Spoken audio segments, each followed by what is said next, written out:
All right. Hi everybody. Hopefully there's some people on the live stream, and there's going to be more to view this after I get it recorded. But my name is Brian Hoffman, and I'm from Obi-Wan, as you can see on this slide. And today I just kind of wanted to talk a little bit about a project that we've been working on for the last few weeks called 5MB. And I know this is the how it was built series, so hopefully you'll get some of that and you'll find it interesting to learn about our journey of using Filecoin and developing on top of it. So today, I don't expect this to be a super long talk, but hopefully it's still comprehensive and interesting. But the agenda today, we'll just talk a little bit quickly about who I am and what Obi-Wan is, so you have some context. I'd like to talk a little bit about the problem we were really trying to solve with 5MB, what it is, and then, obviously, most importantly, how did we build it?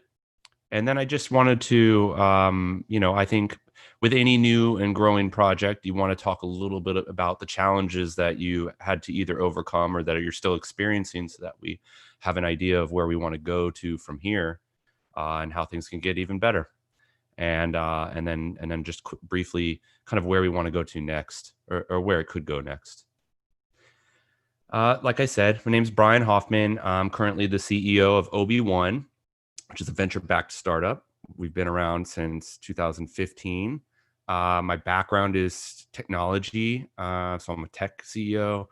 And I did, prior to this work, I spent about a decade working in government and corporate consulting for cybersecurity stuff, which is what led into my interest in Bitcoin and decentralized networks and crypto.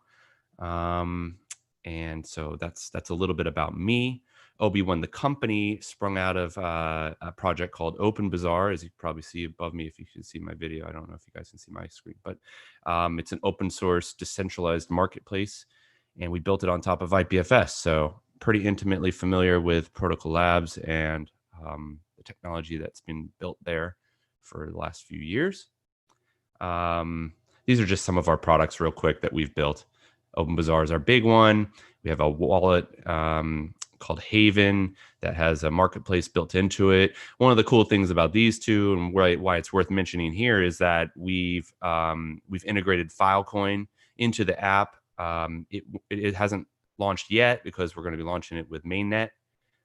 So we're looking forward to that coming soon, and then you'll be able to, send and receive Filecoin and buy and sell things with it on our apps, which is really cool.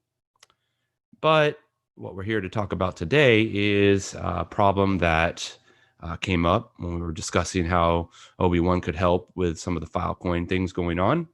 And the key problem here is that we have a bunch of software package repositories out there. So, if you want to download a package for Arch Linux or CentOS or one of these operating systems, you usually go to these mirrored FTP sites or these websites to download those packages. You're pulling them down from there, or you're using something like NPM to get software.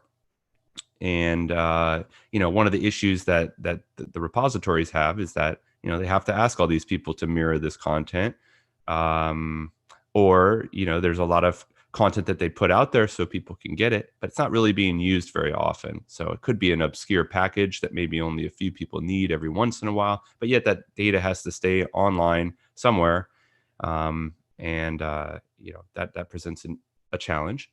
And so we think that possibly a hybrid online data storage system, something that we could use Filecoin for, would be needed to ensure that that data is readily available when necessary, but at the same time, the less used data gets archived and is there, but not necessarily always immediately accessible. It just has to be retrievable, has to be cost efficient. So that's kind of the general problem that we were looking at. And I know that a lot of the projects in the Filecoin space are solving similar things and tackling them in different ways, but this is kind of what we came up with. I did want to briefly too mention, why do we even find Filecoin interesting?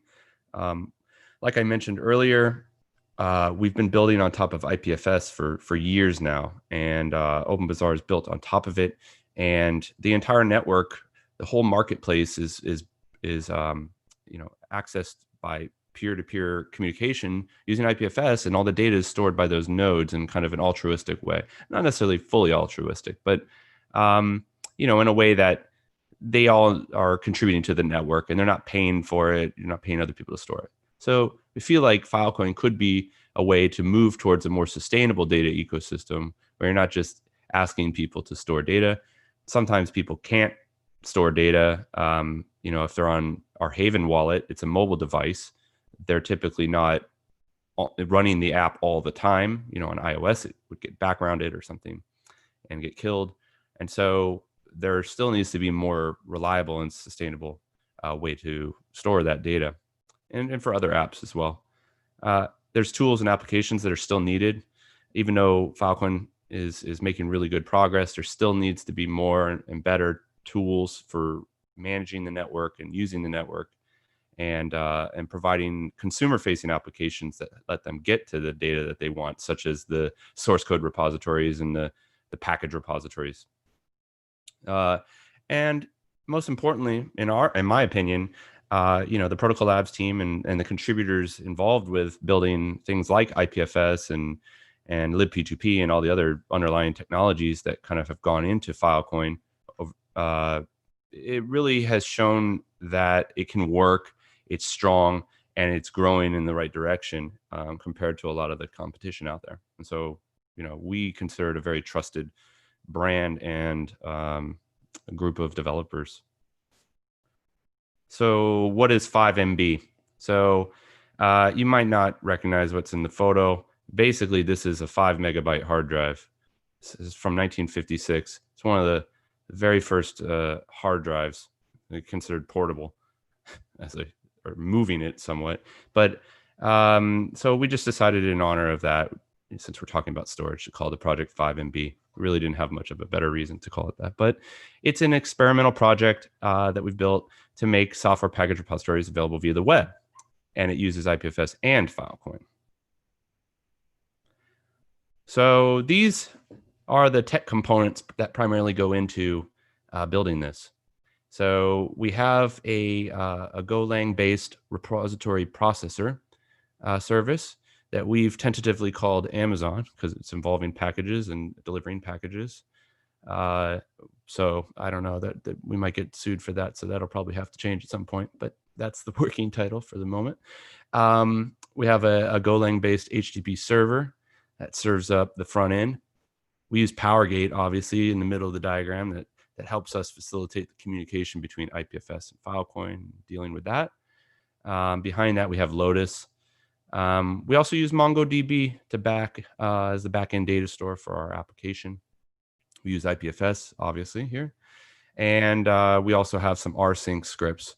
And if you're not familiar with rsync, it allows you to synchronize data sets across servers. So in this case, from these icons, you have CentOS and Arch Linux and Debian, things like that. We're pulling this terabytes of data down from those repositories and putting them onto our servers so that we can move them where appropriate within the IPFS and Filecoin ecosystem. So now I'm just going to kind of talk through the stages of like how we are using these technologies to accomplish the goal. So in stage one, we call it ingestion. It's pretty straightforward. Essentially, OB1 works to use rsync and scripting to ingest the package repositories into an Amazon EBS. So we're running it all using containers and data storage on Amazon at the moment. And that data is then partitioned into different logical data sets so that it can be processed further on, because we have a bunch of different data sets of different sizes, of different types of data. And so that's part of the first step.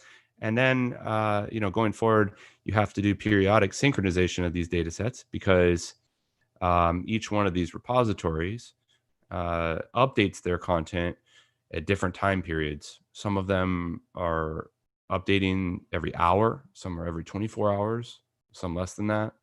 And so there are different rule sets for different of these package repositories. But essentially, it's about getting the data from the remote data set into a place where we can process it, which leads into stage 2, processing. So at this point, we've got a Golang processor that is the Amazon service that I told you about, AMZN, which works to stage the data into IPFS. It's kind of the first step. So we push all that data into IPFS, and then what we are able to do is to look at the data structure based on that. And we have to do a couple things here because the data sets are different, and the way we handle their push into Filecoin depends on the structure of that data. So if we were pushing 200 terabytes, we treat that differently than if we're pushing 1 megabyte or 2 megabytes of data, right? It's a completely different kind of beast. So we have some logic there to do that.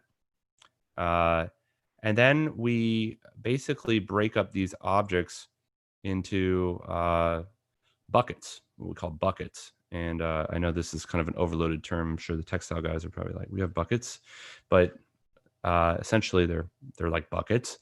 But we take the IPFS objects and we rearrange them into buckets, and we keep track of those things within our data store or MongoDB so that we know where each piece is. And the reason we do that is so that we can sort them into kind of comparatively sized buckets when we push them into Filecoin. Because we can't push each file separately, right? We're talking about like one repository, for instance, I think CentOS is like 600,000 files, individual files, for instance, of varying sizes. So you can't really just push them all in separately. And it doesn't really make sense to push them all as one big file because, if you're retrieving like a very small file or you want to retrieve a specific file, you don't necessarily want to pull down, say, 2 terabytes from Filecoin, when you only need a small set. So there's kind of some algorithm there that needs to be built, right? It has to understand what's the best trade-off that you can, compromise to make in order to make it not ridiculous, but at the same time still feasible.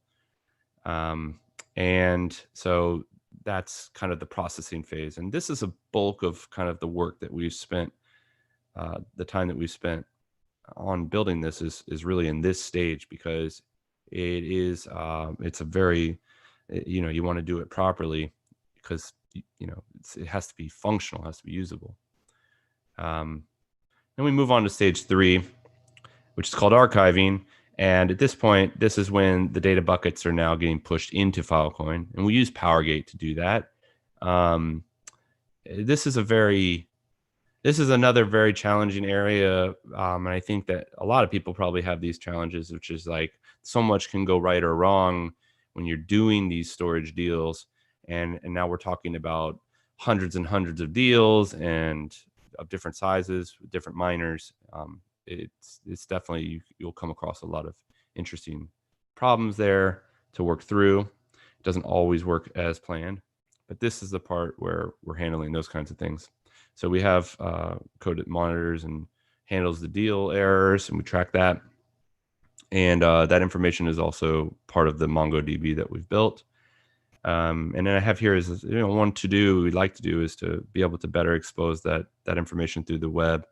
I know that other people working on similar tools, and we didn't really go down that road too far because we know that stuff is being worked on, and we want to make sure that we're not duplicating efforts here. So, in the future, we'd like to go back and revisit how we could make it easier to understand what exactly is going on and what is the full status of these data sets as they make their way into Filecoin.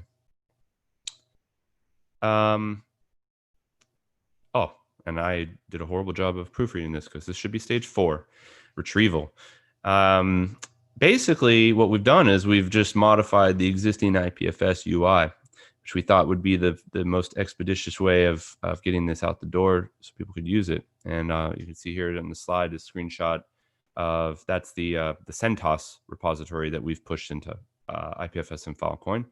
And essentially, the way that it works is if the data is is hot and available via IPFS, which in many cases it is, you can retrieve it very quickly through the web. You can traverse all the files, all the folders, and find the file that you want and retrieve it immediately. And if it's not, we've added in logic to fall back to Filecoin and have PowerGate, retrieve that content from Filecoin if necessary. And what will happen is that the UI serves up a notice that says, hey, this content's not immediately available. It will let you know when it comes back, and you can revisit that location, and then hopefully that content comes through. That challenge in itself is quite a user experience problem potentially if you can't get to access to the data. But the idea here behind this whole thing is that the content that is really needed to be accessible all the time will be there and be quickly retrieved. But in the case that some random or more obscure file is being requested, then this is when they would be having to wait.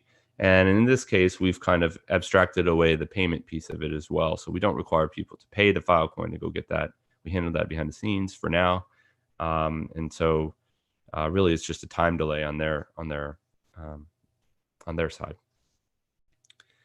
So that kind of briefly explains what's going on from start to finish on this process. Some of the challenges we've encountered, first thing, obviously, growing pains. Filecoin is still not at mainnet yet, and it's moving very quickly. Things are breaking and fixing and breaking and fixing, and people are adding things and changing things.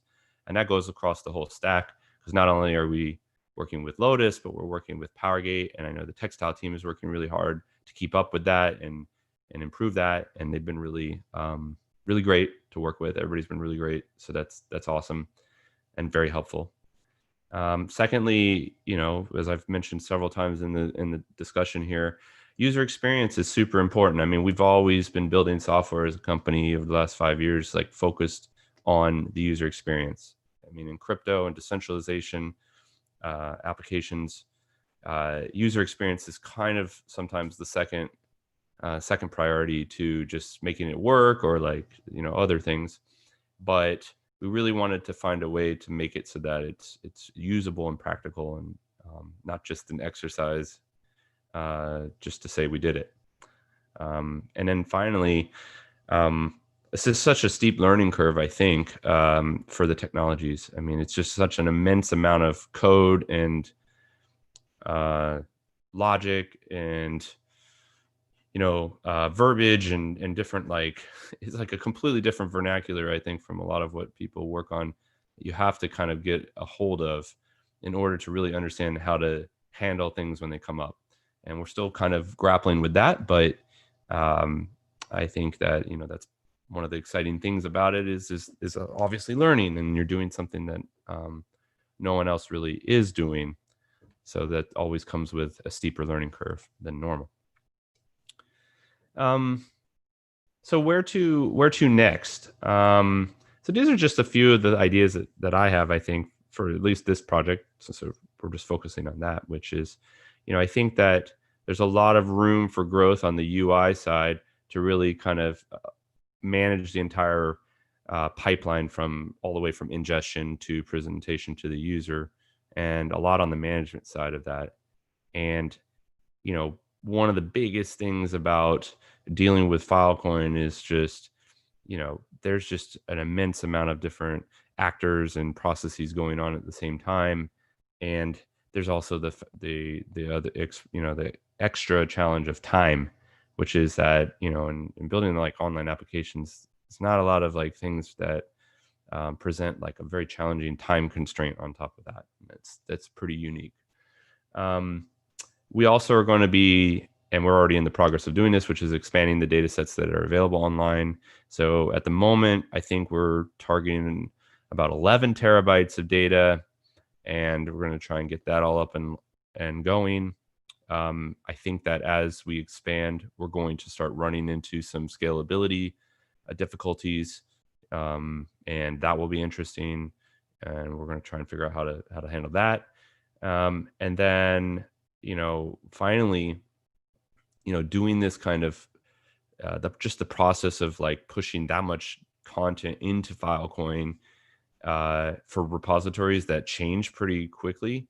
So, like if it's changing hourly and it's a 2 terabyte repository, like what's kind of the thinking, we have to decide like what's the thinking around whether or not it makes sense to even try to push that kind of data into Filecoin. And is that like really what we're trying to solve, or how do we handle that? So that's another kind of mental challenge that we have to get over as we go forward. And so that's what we're kind of thinking it through. That's basically my last slide, but I did want to just briefly talk about the fact that we're going to be, I think the repositories for this code is still private right now, but we're going to be opening it up soon and putting it out there so people can take a look at it and help out or expand it if they want, or use it for whatever they want on their side, which is going to be useful. And if you're trying to get in touch with us or you want to find out more about what we're working on, you can follow us on Twitter at Obi-Wan Company. And also we have our Open Bazaar handle. Personally, myself, I am Brian C. Hoffman at Twitter. And that's kind of the best way to reach us. And yeah, just want to thank you guys for tuning in and listening and letting me share a little bit about what we're working on. I don't know if we're going to do questions or something after this. I'm not quite sure.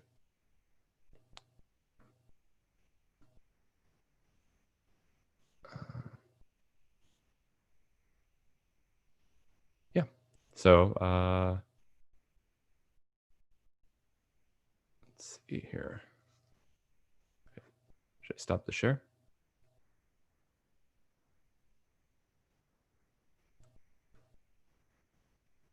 Okay. Great. Well, it sounds like we're not going to do a Q&A for this, but yeah, thanks for tuning in anyway. Thank you.